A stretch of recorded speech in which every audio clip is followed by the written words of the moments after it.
చంద్రబాబు నాయుడుపై రాజకీయంగా బురద చల్లడానికి వైఎస్ జగన్ ఢిల్లీలో ధర్నా చేస్తున్నారని టీడీపీ నాయకులు కొమ్మినేని దామోదర్ నాయుడు ఆరోపించారు. ఈ మేరకు జగన్ ధర్నాకు నిరసనగా చంద్రగిరి టవర్ క్లాక్ వద్ద గాంధీ వేషధారణతో నిరసన కార్యక్రమాన్ని చేపట్టారు. గత వైసీపీ హయాంలో టీడీపీ, జనసేన, బీజేపీ నాయకులపై జరిగిన దాడులు మర్చిపోలేదని మండిపడ్డారు. ప్రస్తుతం జగన్మోహన్ రెడ్డి సవ రాజకీయాలకు తెరలేపారని దామోదర్ నాయుడు విమర్శించారు. ఈ కార్యక్రమంలో ఎల్లయ్య, గురునాథ్ రెడ్డి, మురళీరెడ్డి, నిరంజన్ రాయల్, బీజేపీ నాయకులు పాల్గొన్నారు.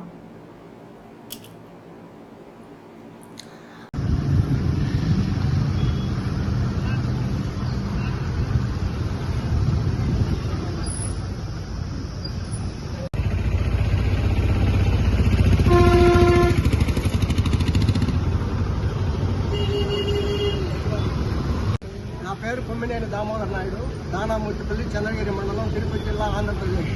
ఈరోజు చంద్రగిరి అంబేద్కర్ విగ్రహం దగ్గర ఎందుకు నేను ఈ విధంగా గాంధీ వేషం వేసి ఈ విధంగా చేస్తున్నానంటే, గత 5 సంవత్సరాలుగా పరిపాలన చేసిన జగన్మోహన్ రెడ్డి దౌర్జన్యాలు, దారుణాలు, హత్యలతో చేసిన విధంగా చేసి అదే విధంగా ఈరోజు చంద్రబాబు నాయుడు ఆ విధంగానే చేస్తున్నాడు. రాష్ట్రంలో భ్రమించి ఈరోజు ఢిల్లీలో పోయి నిరాహార దీక్ష కూర్చోన్నాడు జగన్మోహన్ రెడ్డి. అతను భ్రమించి ఈరోజు ఆడపోయి కూర్చోన్నాడు. అంటే మనం ఎట్లా చేసినామో ప్రజెంట్ సీఎం కూడా అట్లే చేస్తున్నాడని మన కాన్సెప్ట్తో ఈరోజు జగన్మోహన్ రెడ్డి ఆ విధంగా ఆడపోయి కూర్చున్నాడు. మా నాయకుడు మచ్చలేని నాయకుడు, అతని కోసం ఈరోజు నేను సాయంకాలం 6 వరకు నేను గాంధీ వేషంలో నిరాహార దీక్ష కూర్చోవాలని ఈరోజు నేను ఇచ్చొచ్చినాను. వాళ్ళు చేసిన దౌర్జన్యాలు చూడండి, వాళ్ళ గవర్నమెంట్లో ఒకసారి చూడండి వాళ్ళు చేసిన దౌర్జన్యాలు.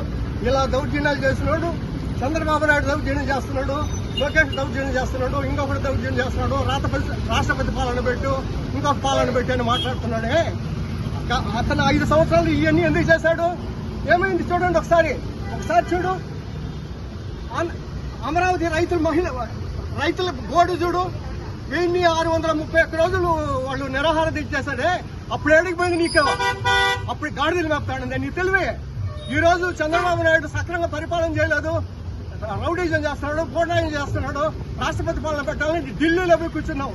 ఇక్కడ నీకు ప్రజావేదిక కూల్చిన సందర్భంలో రాష్ట్ర ప్రజలు ప్రతిపక్ష హోదా కూడా నీకు ఇవ్వకుండా ఈ రోజు నిన్ను అసెంబ్లీ హాల్కి వచ్చినా నీకు ప్రతిపక్ష హోదా లేదు. 140 మంది ఎమ్మెల్యేలను ఇంటికి పరిమితం చేశారు రాష్ట్ర ప్రజలు. హ్యాట్సాప్ చెప్పొచ్చు ఆంధ్రప్రదేశ్ జనాలకు. మీ 140 మంది ఈ రోజు ఇంట్లో కమ్మగా ఈగలు దాల్చుకుని కూర్చోన్నారు. అదే మేము 23 ఎమ్మెల్యేలము ఈరోజు ఎన్డీఏ తరఫున 164 మంది వచ్చారు. నా కాన్సెప్ట్ అయితే 175, అదేదో పొరపాట్లు నీకు 11 వచ్చాయి. నెక్స్ట్ 2029లో మా యువ కిరీటం నారా లోకేష్ బాబు గాలిలో నువ్వు అడ్రస్ లేకుండా కొట్టుకొని ముడుస్తున్నావు. 175 మాయే. నేను ఈరోజు ఇక్కడ చెప్తా ఉన్నా, లోకేష్ వస్తాడు 2029లో, నువ్వు గాలి కొట్టుకొని పోతావు. జగన్మోహన్ రెడ్డి గుర్తుపెట్టుకో.